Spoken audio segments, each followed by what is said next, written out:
Hello' students, welcome to সেৱা পাঠশালা। আজি তোমালোকৰ ক্লাছ 9-ৰ বৈচিত্ৰ্যময় অসমৰ যিটো চাহ জনগোষ্ঠীসকল এই চেপ্টাৰটো আছে, এই চেপ্টাৰটো যিমানখিনি ভিতৰুৱা কুৱেশ্যন এনচাৰ, তাৰোপৰি MCQ আৰু পাঠৰ শেষত যিখিনি প্ৰশ্নাৱলী আছে গোটেইখিনি আলোচনা কৰিম। গতিকে তোমালোকে আজিৰ ক্লাছটো প্ৰথমৰ পৰা শেষলৈ এটেণ্ড কৰা। আৰু এই প্ৰশ্নাৱলীখিনি তোমালোকৰ কাৰণে একেবাৰে শ্বৰ্ট ফৰ্মত মই লিখি আনিছোঁ, যাতে তোমালোকে এবাৰ ৰিডিং মাৰিলে যাতে প্ৰশ্নখিনি মনত থাকে আৰু পৰীক্ষাত যাতে লিখিব পাৰা। আৰু এইখিনি তোমালোকে ধুনীয়াকৈ বহীত লিখি মুখস্থ কৰি ল'বা। প্ৰথমে মই প্ৰশ্নাৱলীৰ যিখিনি কুৱেশ্যন আনচাৰ আছে সেইখিনি আলোচনা কৰোঁ। ইয়াৰ পিছত যিখিনি পাঠৰ ভিতৰুৱা MCQ আছে মই সেইখিনি দেখুৱাই দিম। চোৱা, প্ৰথম কুৱেশ্যন কি দিছে? অসমৰ প্ৰথম চাহ বাগিচা কোনখন আৰু কেতিয়া স্থাপন হৈছিল? উত্তৰ: অসমৰ প্ৰথম চাহ বাগিচা হৈছে চাবুৱা চাহ বাগিচা। ই 1935 চনত স্থাপন হৈছিল। ইয়াৰ পিছত নেক্সট 2 নম্বৰ কুৱেশ্যন চোৱা। অসমৰ প্ৰথম চাহ কোম্পানীৰ নাম কি আৰু কেতিয়া স্থাপিত হৈছিল?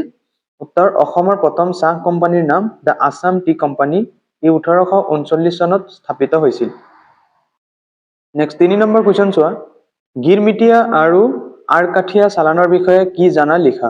উত্তৰ: চাহ বাগিচাৰ শ্ৰমিক সংগ্ৰহৰ বাবে দুটা পদ্ধতি ব্যৱহাৰ কৰা হৈছিল।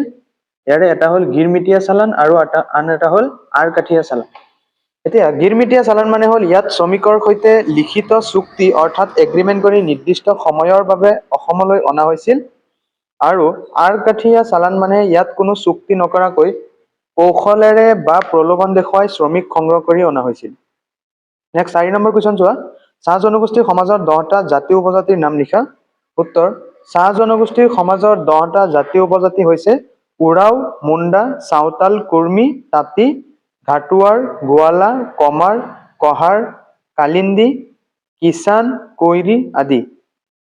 এতিয়া 5 নম্বৰ কুৱেশ্যন চোৱা। চাহ জনগোষ্ঠীৰ মাজত কি ধৰ্মৰ লোক আছে? উত্তৰ: চাহ জনগোষ্ঠীৰ মাজত হিন্দু ধৰ্ম আৰু খ্ৰীষ্টান ধৰ্মৰ লোক আছে। কিছুমান অনুকূল ঠাকুৰৰ অনুগামীও আছিল। 6 নম্বৰ কুৱেশ্যন চোৱা।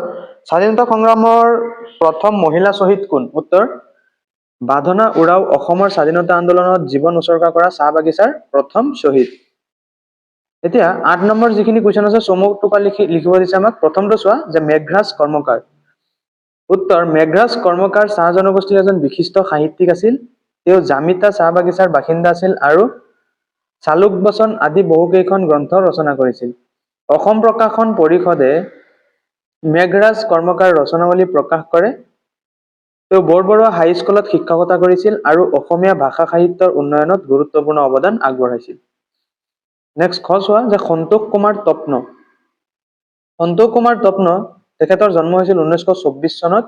চাহ জনগোষ্ঠীৰ এজন তেওঁ সমাজসেৱক, সাহিত্যিক আৰু ছাত্ৰ নেতা আছিল। তেওঁ মুণ্ডা জাতিৰ চমু পৰিচয় নামৰ গ্ৰন্থখন ৰচনা কৰি চাহ জনগোষ্ঠীৰ প্ৰথম প্ৰকাশিত গ্ৰন্থৰ লেখক হিচাপে খ্যাতি লাভ কৰে। তেওঁ অসম চাহ জনজাতি ছাত্ৰ সন্থাৰ প্ৰতিষ্ঠাপক সাধাৰণ সম্পাদক আছিল। 1994 চনৰ 21 নৱেম্বৰত তেওঁৰ মৃত্যু হয়। তাৰপিছত 9 নম্বৰ চোৱা যে চাইমন সিং হৰক। চাইমন সিঙৰ জন্ম 1929 চনত। তেখেত এজন উদাৰমনা সমাজসেৱক আৰু শিক্ষানুৰাগী ব্যক্তি আছিল। তেওঁ খ্ৰীষ্টান ধৰ্মাৱলম্বী হোৱাৰ পিছতো হিন্দুৰ নামঘৰ স্থাপনৰ বাবে মাটিদান কৰিছিল আৰু পিছপৰা অঞ্চলত শিক্ষাৰ প্ৰসাৰৰ বাবে স্কুল স্থাপনত অগ্ৰণী ভূমিকা পালন কৰিছিল। তেওঁৰ সৎ ব্যক্তিত্ব আৰু সমাজ সেৱাৰ বাবে তেওঁক সন্মান কৰা হয় আৰু 1979 চনৰ 26 জুনত তেওঁৰ মৃত্যু হয়। গতিকে ষ্টুডেণ্ট, তোমালোকৰ আজি চাহ জনগোষ্ঠী এই চেপ্টাৰটোৰ গোটেইখিনি কুৱেশ্যন আনচাৰ আলোচনা কৰা হ'ল। এতিয়া তোমালোকে এই পাৰ্টটিৰ কেইটামান MCQ কুৱেশ্যন আনচাৰ চোৱা। MCQ তোমালোকৰ এই কুৱেশ্যনতে সোমাই আছে, তথাপিও তোমালোকে এই বস্তুখিনি চাবা যে 1835 চনৰ পৰা উজনি অসমৰ চাবুৱাত প্ৰথমে চাহৰ পদ্ধতিগত ৰোপণ কাৰ্য আৰম্ভ কৰা হৈছিল। ইয়াৰ পিছত চাহ জনগোষ্ঠীৰ কেইটামান জনপ্ৰিয় উৎসৱৰ বিষয়ে তোমালোকে পৰীক্ষাত পাবা। গতিকে এইখিনি তোমালোকে শিকি থবা।